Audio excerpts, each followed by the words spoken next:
हरे कृष्णा। आप सभी भक्तों का, सभी भागवतों का, सभी वैष्णवों का हार्दिक स्वागत, हार्दिक अभिनंदन। आज की श्रीमद् भगवद गीता यथारूप हिंदी की कक्षा में सत्र का शुभारंभ हम कर चुके हैं मंगलाचरण के साथ।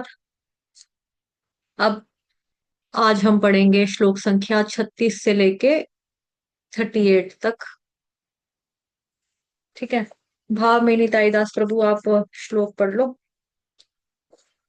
जी माता जी। हरे कृष्ण।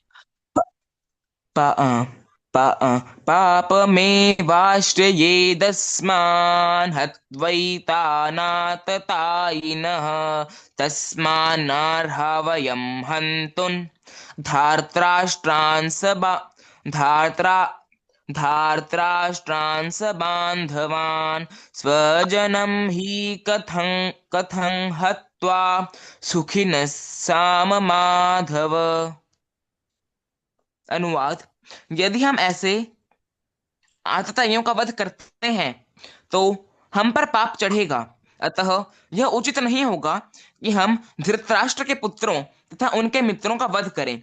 हे लक्ष्मीपति कृष्ण, इससे हमें क्या लाभ होगा और अपने ही कुटुंबियों को मारकर हम किस प्रकार सुखी हो सकते हैं। तात्पर्य: जगत गुरु श्रील प्रभुपाद द्वारा। जगत गुरु श्रील प्रभुपाद की जय।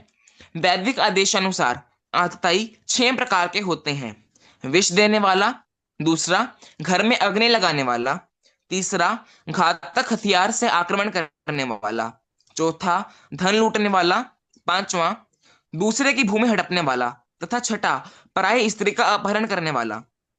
ऐसे आतताइयों का तुरंत वध कर देना चाहिए, क्योंकि इनके वध से कोई पाप नहीं लगता। आतताइयों का इस तरह वध करना किसी सामान्य व्यक्ति को शोभा दे सकता है, किंतु अर्जुन कोई सामान्य व्यक्ति नहीं है। वह स्वभाव से साधु है, अतः वह उनके साथ साधुवत व्यवहार करना चाहता था, किंतु इस प्रकार का व्यवहार क्षत्रिय के लिए उपयुक्त नहीं है।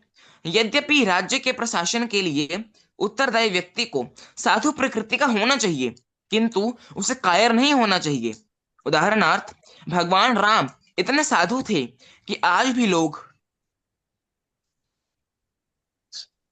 राम राज्य में रहना चाहते हैं, किंतु उन्होंने कभी कायरता प्रदर्शित नहीं की। रावण आतताई था, क्योंकि वह राम की पत्नी सीता का अपहरण करके ले गया था, किंतु राम ने उसे ऐसा पाठ पढ़ाया जो विश्व इतिहास में बेजोड़ है। अर्जुन के प्रसंग में विशिष्ट प्रकार के आतताइयों से भेंट होती है। ये हैं उसके निजी पितामह, आचार्य, मित्र, पुत्र, पौत्र इत्यादि। इसलिए अर्जुन ने विचार किया कि उनके प्रति वह सामान्य आतताइयों जैसा कटु व्यवहार ना करे। इसके अतिरिक्त साधु पुरुषों को तो क्षमा करने की सलाह दी जाती है। साधु पुरुषों के लिए ऐसे आदेश किसी राजनीतिक आपातकालीन आपातकाल से अधिक महत्व रखते हैं। इसीलिए अर्जुन ने विचार किया कि राजनीतिक कारणों से स्वजनों का वध करने की अपेक्षा धर्म तथा सदाचार की दृष्टि से उन्हें क्षमा कर देना श्रेयस्कर होगा। अतः क्षणिक शारीरिक सुख के लिए इस तरह वध करना लाभप्रद नहीं होगा। अंततः जब सारा राज्य तथा उससे प्राप्त सुख स्थायी नहीं है, तो फिर अपने स्वजनों को मारकर वह अपने ही जीवन तथा शाश्वत मुक्ति को संकट में क्यों डाले। अर्जुन द्वारा कृष्ण को माधव अथवा लक्ष्मीपति के रूप में संबोधित किया गया है, यह भी सार्थक है।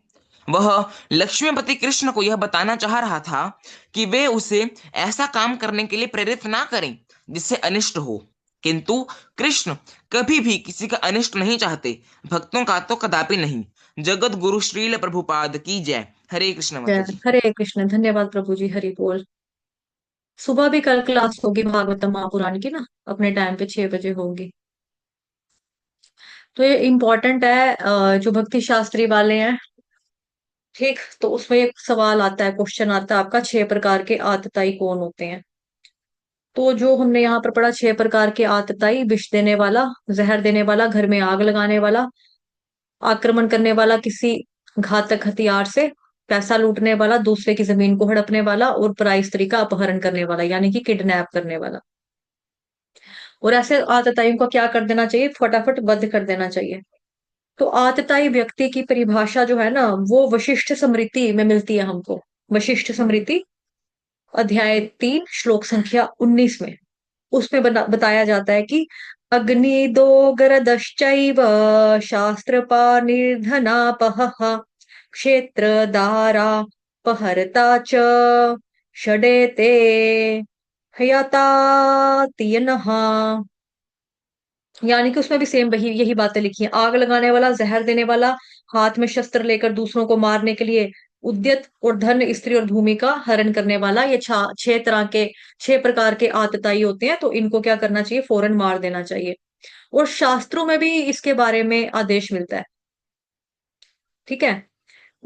शास्त्रों में साथ में ये भी बताया जाता है कि संबंधियों का वध जो है वो निंदनीय है ना। कहते हैं ना, नहीं खून सफेद हो गया, भाई भाई को ऐसे करेगा, भाई भाई का हत्यारा बनेगा तो कैसे चलेगा, क्या गलत माहौल हो गया है।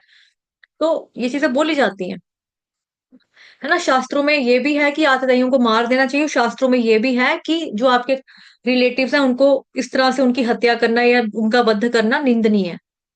अब चूंकि यहाँ पर क्या है कि अर्जुन के जो रिलेटिव्स हैं, रिश्तेदार हैं, सगे चाचे ताए के बच्चे आपस में दोनों, है ना, कौरव पांडव। अब क्या है कि आतताई जो है अर्जुन के रिश्तेदार है, इसीलिए अर्जुन इस तर्क के आधार पर उनका वध नहीं करना चाहता है, क्योंकि शास्त्रों में भी लिखा है कि अपने रिश्तेदारों को नहीं मारना चाहिए। और वो भगवान को कह रहे हैं ये सारे मेरे रिश्तेदार हैं, ये सभी मेरे संबंधी हैं। तो ये है क्या? वास्तव में ये मोह है। क्षत्रिय होने की वजह से क्या है, उसके नाते अधर्मियों का वध जरूरी है, ये कर्तव्य है। जब मोह प्रबल हो जाता है तो कर्तव्य पथ ओझल हो जाता है कि मेरे भाई हैं, बंधु हैं, है ना। जैसे उसने चाचों को, ससुरों को, पोत्रों को, पुत्रों को देखा तो फिर उसको क्या हो गया कि मैं कैसे मारूं, पितामह द्रोणाचार्य गुरु को देखा। तो ये मोह है। ये हमने स्टार्टिंग में ही पढ़ लिया था, है ना। और जब मोह स्ट्रांग हो जाता है, प्रबल हो जाता है, तो व्यक्ति अपना जो ड्यूटी है, उसकी जो अपना कर्तव्य है, उसके पथ से हिल जाता है, ओझल हो जाता है, डगमगा जाता है।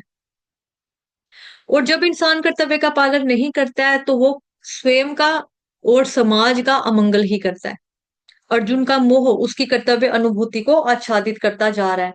अब सोचने वाली बात यह है ना कि जैसे यहाँ लिखा है रिश्तेदार है, ठीक है, रिश्तेदार है, अच्छी बात है, नहीं मारना चाहिए, ठीक है, नहीं मारना चाहिए। लेकिन वो रिश्तेदार जो है वो क्या कर रहा है?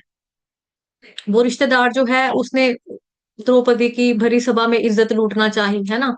उसको इतना बेइज्जत किया, गलत व्यवहार किया, जाति करने की कोशिश की।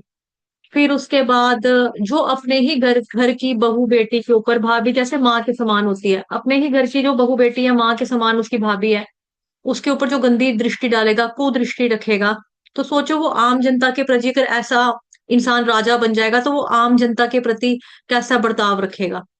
ऑब्वियसली गंदा ही बर्ताव रखेगा ना। जो अपने घर की बहू बेटियों को नहीं छोड़ रहा, वो दूसरों की लड़कियों को कहां से छोड़ेगा? तभी करके बताया जा रहा है कि ये चीज जो है ये गलत है, यहाँ पर इनका वध जो है तुरंत कर देना चाहिए। इसमें कोई सोचने वाली बात नहीं है। ठीक।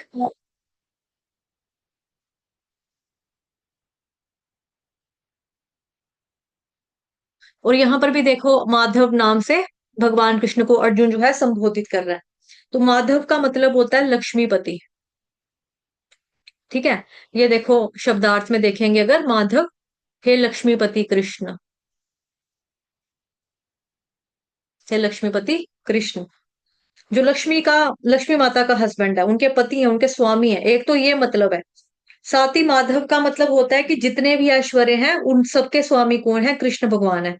तो चाहे धन का ऐश्वर्य हो, चाहे शक्ति का ऐश्वर्य हो, चाहे ज्ञान का ऐश्वर्य हो, चाहे वैराग्य का ऐश्वर्य हो, यश का ऐश्वर्य हो, सभी सभी सभी ऐश्वर्यों के मालिक इकलौता कौन है? भगवान श्री कृष्ण।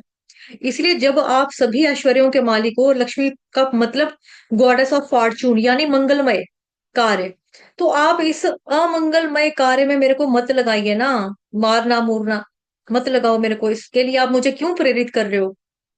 तो मैं चाहता हूं कि मैं युद्ध ना करूं और आतताइयों का वध मेरे को नहीं करना है। एक्चुअली भगवान श्री कृष्ण का ये तो मत है कि युद्ध करना चाहिए और आतताइयों को मारना चाहिए, क्योंकि आतताइयों को मारना, ये बात लिखी हुई है, अर्थशास्त्र में भी लिखी हुई है। ठीक, कि 6 प्रकार के आतताई होते हैं और इनको मार देना चाहिए। इनको मारने से किसी भी तरह का कोई पाप वगैरह नहीं लगता है। अभी जो 6 तरह के आतताई हैं, तो सबसे पहली बात आती है विष देने वाला, जहर देने वाला, है ना।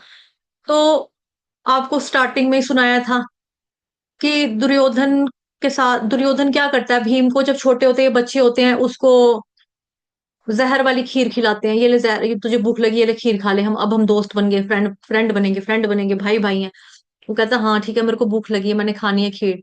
वो खीर खाता है, उसको चटाई में लपेट के रोल पोल करके पानी में फेंक देते हैं। वो नानी के घर पहुंच जाता है अपनी, आपको उसके स्टोरी सुनाया ना। तो दैट मीन्स इसने जहर दिया है क्या कभी किसी को? आते टाइम अगर इसका नाम आ रहा है जहर देने वाला, विष देने वाला, तो हाँ इसने बिल्कुल भीम को दिया। उसकी खीर में जहर, जहर खिलाया उसको डालकर, पानी में फेंक दिया। अब उसको वहां पर उसके मामू मिलते हैं, फिर 10,000 हाथियों का बल उनको आशीर्वाद में मिलता है। तो भीम के लिए तो अच्छा हो गया, लेकिन जहर तो उसने पिलाया है ना उसको। दूसरा है घर में आग लगाने वाला, घर में अग्नि लगाने वाला।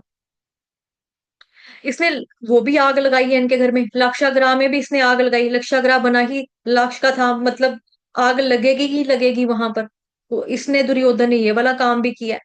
फिर तीसरा है घातक हथियार से आक्रमण करने वाला, क्या इसने ऐसा किया था? हाँ ये भी प्रहार किया इसने, जब ये लोग जंगल में रहते थे उनके ऊपर अटैक करवाया इसने। एक सेकंड, कोई दरवाजे पे आया।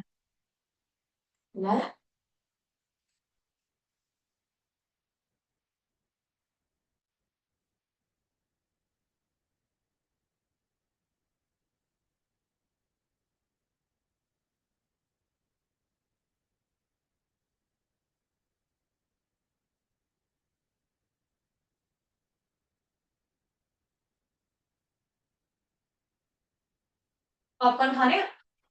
खा लो, गर्म है, चाय पी है। खा लो खा लो। कैमरा, हाँ कैमरा तो ऑन रहता है हमारे घर का, कैमरा थोड़ा बंद होते हैं। नहीं ये, हाँ हाँ हाँ। तो क्या बता रही थी मैं, हाँ घातक हथियार से आक्रमण करने वाला, वो भी इसने किया जब ये लोग जंगल में थे, इनके ऊपर अटैक करवाया। धन लूटना, भूमि जमीन हड़पना, जमीन की तो सारी झगड़ा पड़ा हुआ है इनका, सारी संपत्ति इसने हड़प ली जुए के थ्रू। है ना जुआ। फिर उसके बाद पराई स्त्री का अपहरण करने वाला, इसने द्रौपदी का अपमान किया और बोला आजा मेरे पास, मेरी जांग पर बैठ जा, मैंने आप सबको जुए में हरा दिया, वो अब तू मेरी होगी। कर्ण ने बोला तू इन इतनों की बतनी होगी तो मेरे दोस्त की बीवी भी बन जा, 5 पति किए तो एक छठा एक और कर ले, तेरे को क्या फर्क पड़ेगा। और हरण भी करना चाहा द्रौपदी का। तो मतलब इसमें तो कोई शक भी नहीं है कि, मतलब इसमें से एक भी नहीं छोड़ा इस बंदे ने ना। 6 के 6 जो हैं, वो सारा दुर्योधन ने, दुर्योधन के अंदर वो सारे के सारे थे, दोष मौजूद थे। आतताई के अंदर जो होती है ना, वो सारी की सारी इसने करतूतें की हैं। तो दुर्योधन और उसके जो साथी हैं जो उसके फेवर में थे, उन सब ने ये 6 के 6 कारनामे किए हैं। तो इसीलिए इनको मारा जा सकता है एज पर अर्थशास्त्र। लेकिन अर्जुन कह रहा है कि अर्थशास्त्र से ऊपर क्या है, धर्मशास्त्र है। धर्मशास्त्र कहता है कि हमें आतताइयों को नहीं मारना चाहिए, हमको धर्म का पालन करना चाहिए। लेकिन धर्मशास्त्र से ऊपर आते हैं भक्ति का शास्त्र। तो जो भगवान श्री कृष्ण बोलेंगे, जो भगवान कृष्ण की इच्छा होगी वो करना, वो है भक्ति शास्त्र एक्चुअली, है ना। तो इसीलिए भले ही बोले अर्जुन की आप तो अर्थशास्त्र की बात कर रहे हो, मैं धर्म की बात कर रहा हूँ, आप धर्मशास्त्र की बात कर रहा हूँ, लेकिन इनसे भी ऊपर भक्ति शास्त्र है। तो हमें भगवान का कहना मानना चाहिए, तो इसीलिए उनका यहाँ पर कहना कि आतताई है, हमें नहीं मानना चाहिए इनको, तो मारना चाहिए। ठीक है, इसका सबसे इंपॉर्टेंट रीजन ये है कि भगवान की इच्छा है, ये भगवान की मर्जी है।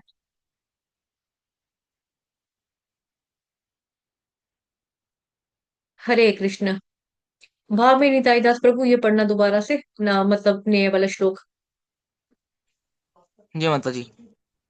यद्यप यद्यप्येते न पश्यन्ति लोभोपहत चेतसः कुलक्षय कृतं दोषं मित्रद्रोहे च पातकं कथन्न ज्ञेयमस्भामिह पापा पापास्मान् न वित न वर्तितुं कुलक्षय कृतं दोषं प्रपश्यद्भिर्जनार्दन।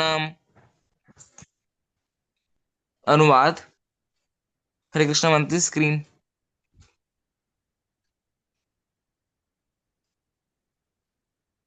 हे जनार्दन, यद्यपि लोभ से अभिभूत चित्त वाले ये लोग अपने परिवार को मारने या अपने मित्रों से द्रोह करने में कोई दोष नहीं देखते, किंतु हम लोग जो परिवार के विनष्ट करने में अपराध देख सकते हैं, ऐसे पाप कर्मों में क्यों प्रवृत्त हों? तात्पर्य: जगत गुरु श्रील प्रभुपाद द्वारा, जगत गुरु श्रील प्रभुपाद की जय।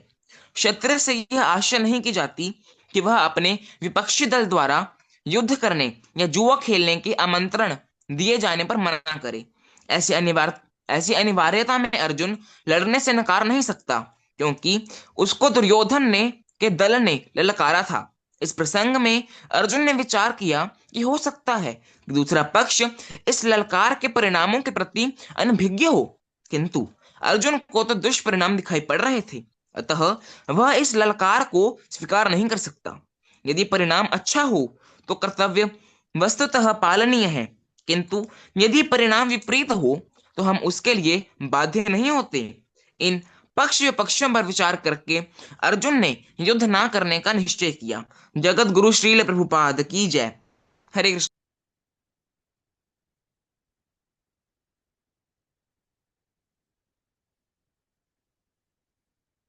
हरे कृष्ण। यहाँ पे वापस अर्जुन जो है भगवान कृष्ण को जनार्दन कहकर बुला रहा है, जनार्दन कहकर संबोधित कर रहा है। तो जनार्दन का मीनिंग हमने कल देखा था, जनता का पालन करने वाले भगवान श्री कृष्ण, है ना, जो सबका पालन पोषण करने वाले हैं भगवान श्री कृष्ण, उनको बोला जाता है जनार्दन, जो जनता का पालन करने वाले हैं। पूरे जगत का पालन करने वाले कौन है? भगवान श्री कृष्ण। तो कल भी हमने ये पढ़ा था कि भगवान कृष्ण कैसे जनता का पालन करने वाले हैं। तो भगवान कहते हैं गामा विश्व च भूतानि धारयाम्य हमोजसा, है ना, पुष्णामि चौषधि सर्वा सोमो भूत्वा रसात्मकः, अहम वैश्वानरो भूत्वा प्राणिनां देहमाश्रितः प्राणापान समायुक्त पचाम्यन्नं चतुर्विधम, है ना, चार प्रकार की रोटी आपको बचाने वाला मैं हूँ। जठरग्नि, आपके पेट की जो भगवान ने मैंने मैंने दी हुई है आपको, जिसकी वजह से आपको भूख लगती है, रोटी पचती है, वो मैं हूँ। ठीक है। तो जनार्दन क्या क्या भगवान कृष्ण को वो क्या कह रहा है, बोल रहा है,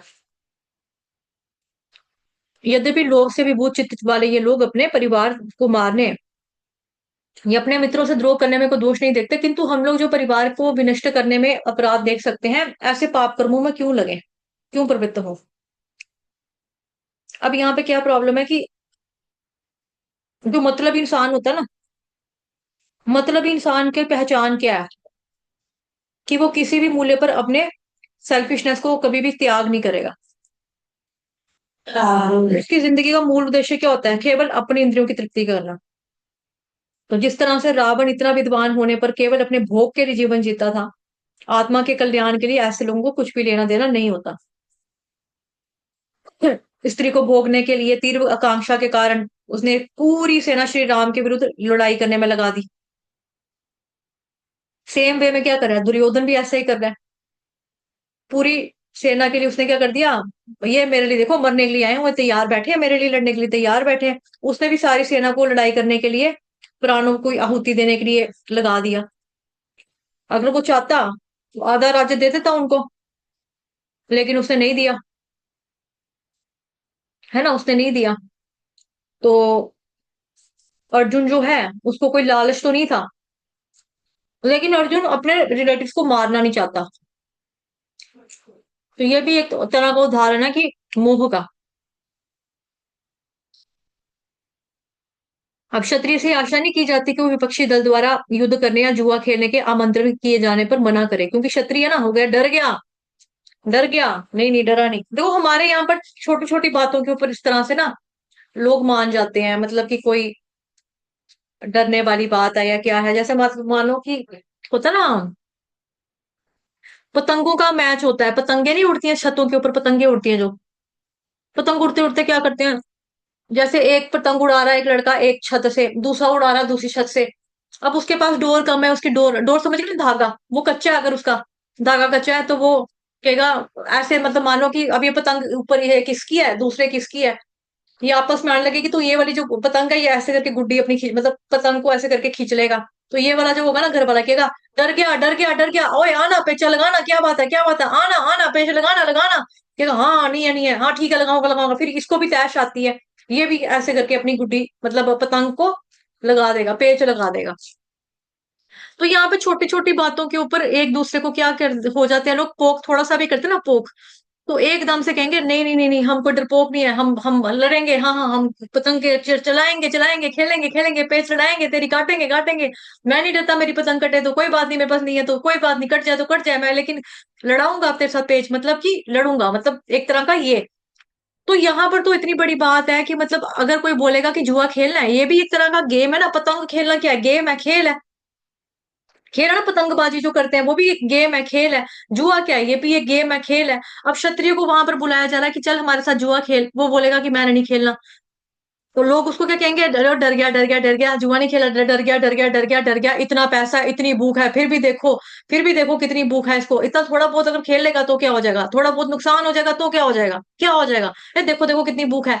इस तरह से तो जब क्षत्रियो को ललकारा जाता है युद्ध में, चुनौती में, या फिर जब इस तरह से गेम वगैरह खेलने में, तो फिर वो कहते हैं हाँ ठीक है हम खेल लेंगे। ठीक है, तो वही चीज क्या हो गया, युधिष्ठिर महाराज ने कर दी, हाँ ठीक है मेरे को मंजूर है, मैं खेलूंगा आपके साथ, यही बोला यहाँ पे। ठीक है, कि जुआ खेलने का आमंत्रण दिए जाने पर मना करे, क्षत्रिय से उम्मीद नहीं की जाती। ठीक है, ऐसी आश्चर्य नहीं की जाती क्षत्रिय से कि उसने किसी ने आपको बोला आ जा खेल हमारे साथ, तो आप बोलो नहीं नहीं मैंने नहीं खेलना, ऐसे नहीं होता। ठीक है, अब कह रहा क्या है मेरे को पाप कर्मों में लगा रहे हो आप, तो कह रहे हैं कि इनको अक्कल नहीं है, ये लोग लड़ने के लिए आगे, लेकिन हमें तो अक्कल है ना, हमको तो पता है कम से कम हम ही धर्म का पालन कर लें, हम तो सुरक्षा करें। ये लोग तो मुंह उठा के लड़ने के लिए आगे, इनको पता ही नहीं है कि कितना गलत है लड़ना मारना, इतने लोग मर जाएंगे, लड़ाई हमारी इनकी है, बीच में बाकी सारे पिसोने आगे हैं। हिंसा है ये, बहुत गलत है ये, किसके लिए लड़े, क्या करना है, जमीन के टुकड़ों के लिए लड़ना है हमने, ना ना हम नहीं लड़ेंगे। तो भगवान कृष्ण को बोल रहे हैं हम क्यों लड़े हैं, हमें तो पता है ना कि सच क्या है, हम तो धार्मिक हैं, हम तो बुद्धिमान है, इंटेलिजेंट है, ये तो पाप करने वाले कार्य करते हैं ये लोग, हम क्यों पाप करने वाला काम करेंगे। तो ये चीज बता रहा है कि ये तो पाप वाली बात है, क्यों पाप करना। तो इन विपक्षों पर विचार करके क्या हुआ, अर्जुन ने युद्ध ना करने का निश्चय किया। हरे कृष्ण। ठीक है, तो इतना ही रखेंगे। वांछा कल्पतरुभ्यश्च कृपा सिंधुभ्येव च पतितनां पावनेभ्यो वैष्णवेभ्यो नमो नमः। अनंत कोटि वैष्णव वृंद की जय। जगत गुरु शील प्रभुपाद की जय। श्री कृष्ण चंद्र भगवान की जय। ग्रंथराज श्रीमद् भागवतम महापुराण की जय। श्रीमद् भगवद गीता यथारूप की जय। आज के अनंत की जय। आप सभी भक्तजनों की जय। ठीक।